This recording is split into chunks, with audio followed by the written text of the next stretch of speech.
The scream that tore through Willowbrook Estates wasn't from some kid scraping her knee on the sidewalk. It was a 12-year-old girl whose face had just been blasted with industrial-strength bleach by the woman who ran the entire neighborhood like her personal kingdom. Patricia Patty Langford didn't even blink. She simply lowered the bottle, smoothed her pastel cardigan, and said in that syrupy voice everyone knew too well, "Maybe this will teach her some respect for other people's property." Neighbors froze on their perfectly manicured lawns, iced lattes halfway to their lips. But the quiet maintenance guy everyone treated like part of the landscaping? Ryan Callahan didn't explode. He moved like a man who'd seen worse things in worse places, and right then the entire block felt the temperature drop. Willowbrook Estates liked to call itself the jewel of the suburbs, but everyone who lived there knew the truth.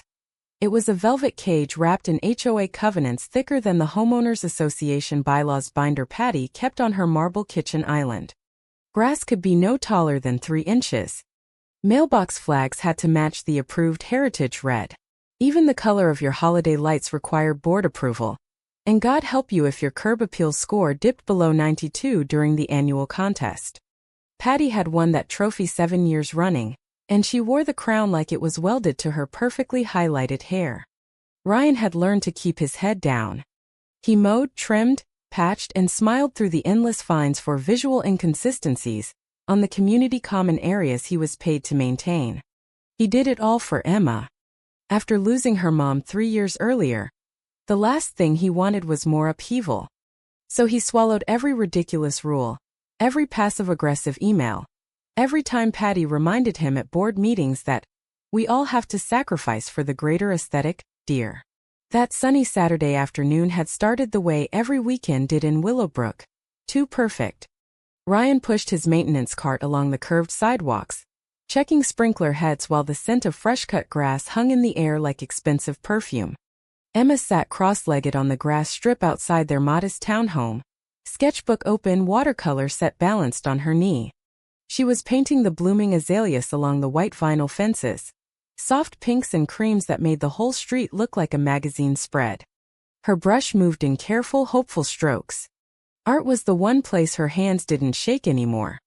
Ryan crouched beside her, voice low and steady. "Blend the edges lighter, kiddo. Let the paper do the work." She flashed him that small, precious smile that still made his chest ache in the best way. For a moment everything felt right.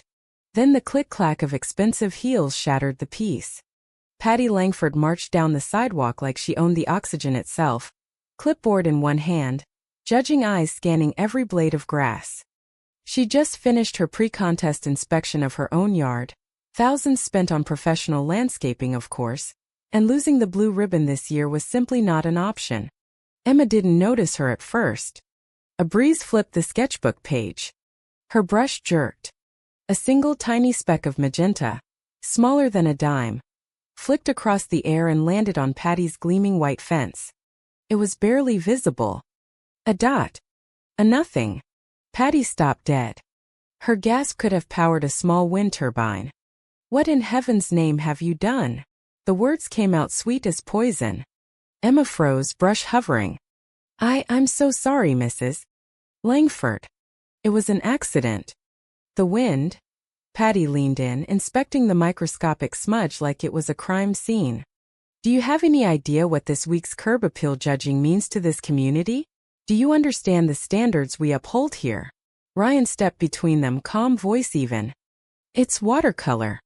Washes right off. I'll take care of it right now." Patty's laugh was a blade. "You? The man who couldn't even keep the community fountain free of algae last month? I think not." She spun, snatched a large spray bottle from the garden caddy she'd been hauling, industrial mold and mildew remover, the kind the label warned causes severe skin burns and eye damage, and whipped around so fast the liquid arced through the sunlight like liquid fire. It hit Emma square in the face. The scream that followed was the kind that stops time. Emma's hands flew up. The sketchbook dropped. Ryan's world narrowed to one single imperative. He didn't shout. He didn't curse. He ripped off his own shirt, shoved it against her cheek, and dragged her to the garden hose 3 feet away. Cold water blasted across her face before the chemical could sink deeper. Years of combat medicine training he'd buried after leaving the Navy flooded back in perfect, terrifying clarity. Flush, neutralize, assess.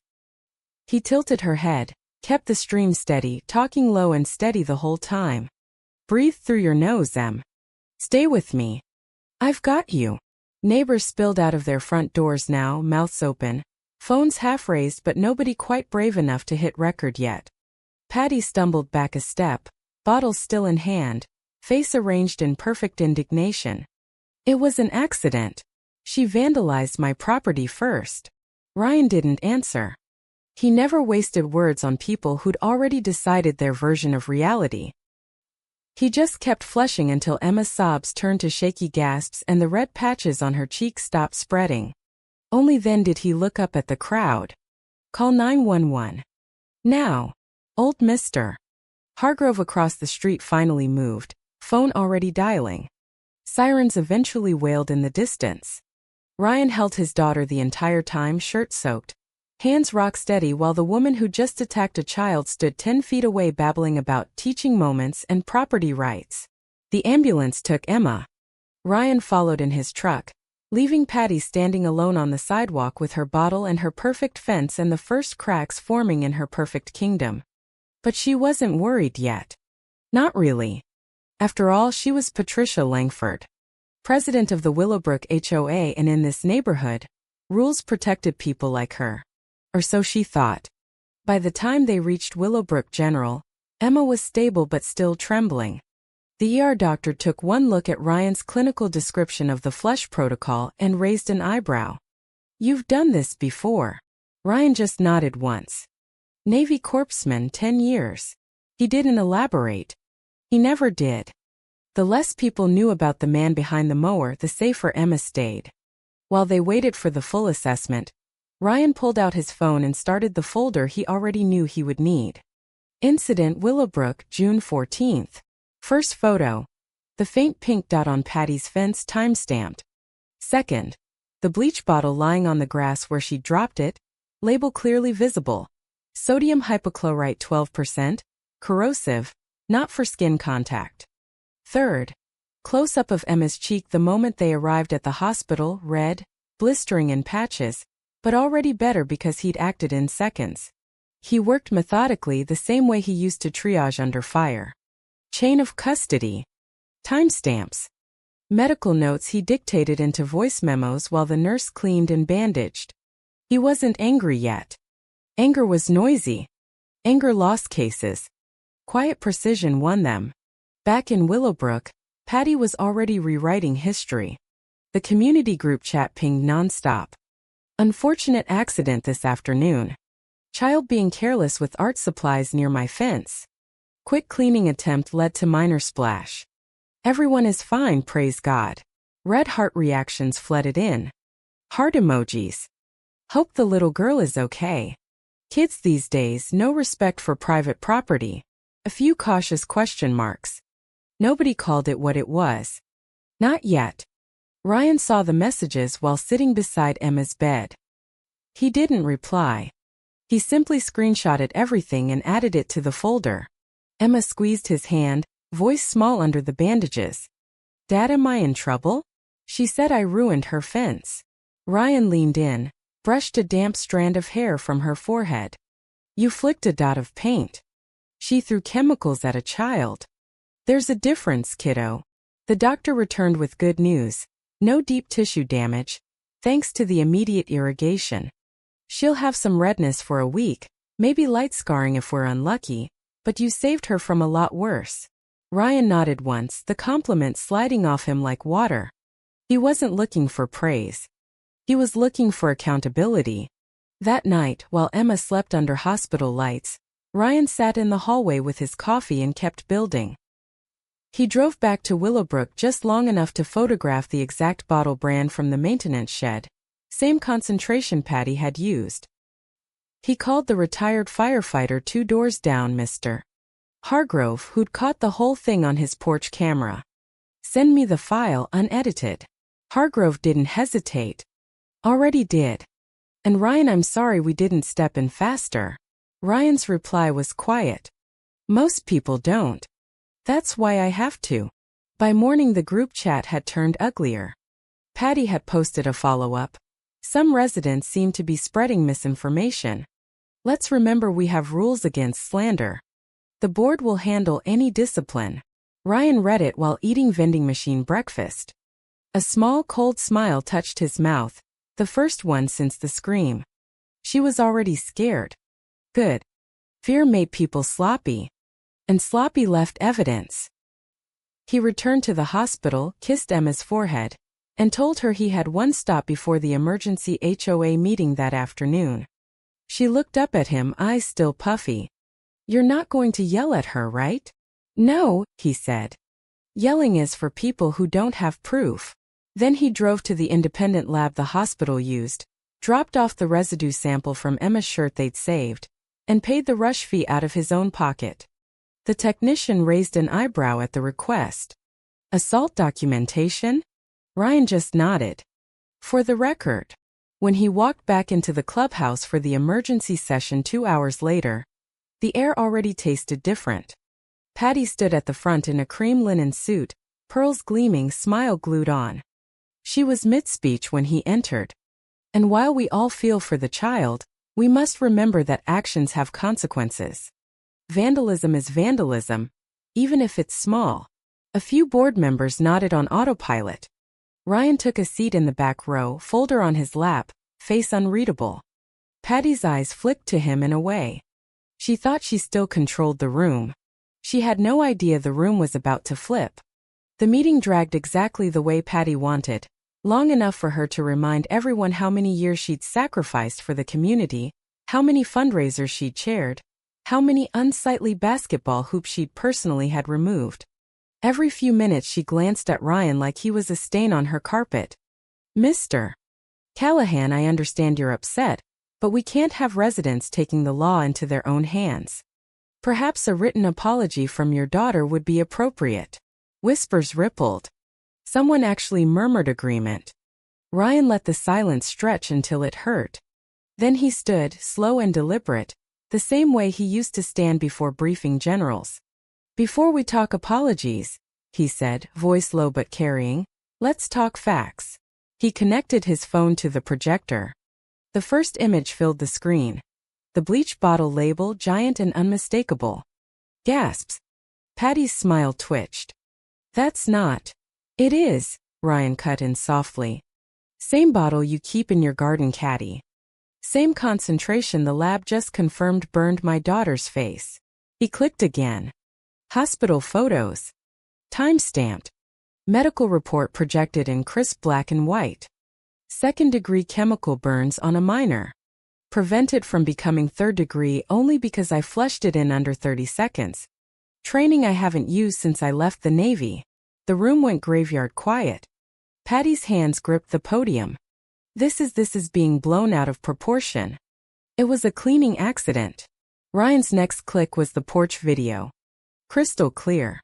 Patty's face twisted in fury as she hurled the liquid. Her own voice, tinny through the speaker but unmistakable. Maybe this will teach her. Dead silence. Then someone in the back actually laughed. One short, shocked bark that broke the spell. Patty's neck flushed crimson. That video is edited. He's trying to ruin me. Ryan didn't raise his voice. He didn't need to. Unedited file is timestamped and backed up in 3 places. Along with the group chat messages where you called it an unfortunate accident 30 minutes after you threw bleach at a child. He laid the printed lab report on the table like he was setting down a royal flush. 12% sodium hypochlorite. Not household cleaner. The kind that eats through skin. You grabbed it on purpose. Board members shifted in their seats. The vice president, a retired accountant who'd always nodded along with Patty, actually cleared his throat and looked away. Ryan kept going, calm, relentless. You fined me 43 times in 2 years for things like excessive dandelion presents and non-approved holiday wreath size. Yet the one time your rules actually matter, when they should protect a child, you break every single one. A woman in the third row stood up. Patty, you told us it was just water. Another voice. My kid plays with yours. I let her near you. The tide was turning, slow but unstoppable, the way a landslide starts with one loose rock. Patty tried to rally. This is harassment. I've given everything to this neighborhood. Ryan finally looked her dead in the eye. You gave rules. You never gave decency. He clicked the projector off. The screen went black like a verdict. Patty's breathing had gone shallow. She kept touching her pearls like they could anchor her. Ryan sat back down, folder closed, hands folded. The meeting wasn't over, but everyone in the room already knew who had won. Except Patty.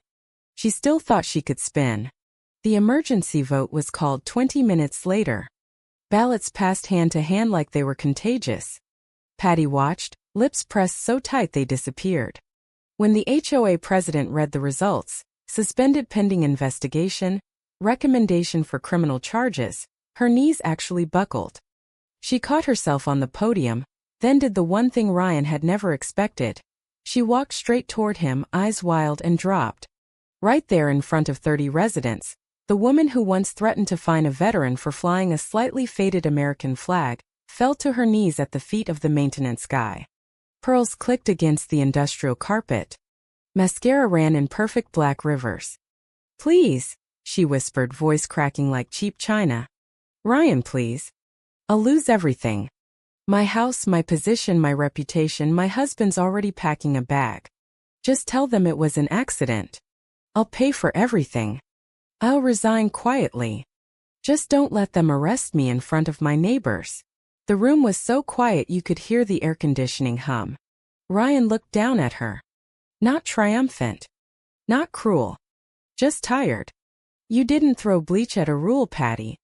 You threw it at my daughter. She reached out, fingers brushing the hem of his work pants. I was scared. The contest, the board election. I panicked. You have to understand. A bitter laugh escaped someone in the back row.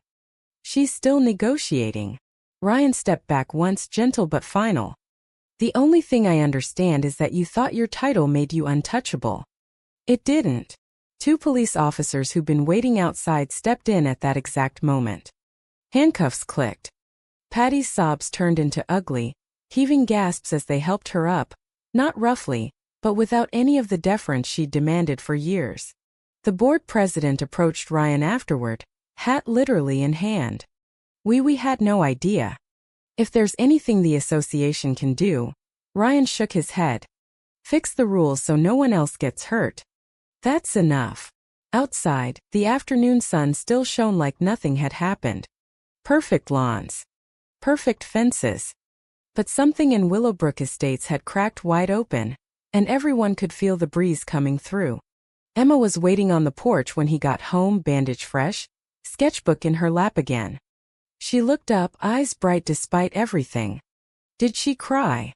Ryan sat beside her, put an arm around her shoulders. Like the rules were the only thing holding her together. Emma leaned into him. Good.